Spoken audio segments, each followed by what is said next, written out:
The service's headquarters are in Gertrude Street, Fitzroy, but it looks after about 83% of Victoria's Aborigines, and it now has an accumulated deficit of $150,000.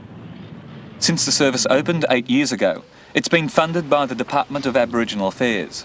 But now the federal government wants to split the funding between the Health Department and the Department of Aboriginal Affairs, a change that the service's organisers won't accept.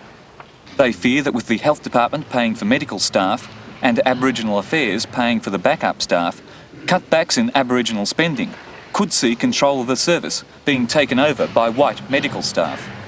We're exercising our basic right of self-determination. The very foundation of federal government policy on Aboriginal affairs is the right of Aboriginal people to make their own decisions in relation to matters which affect them.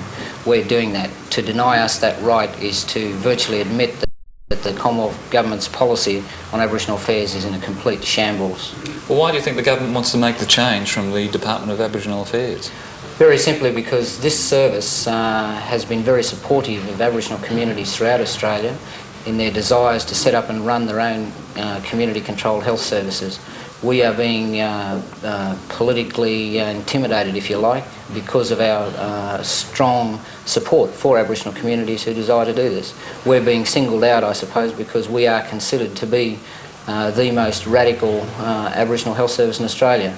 And all that means is that we're prepared to do whatever is necessary to ensure that Aboriginal health is improved across the board throughout Australia.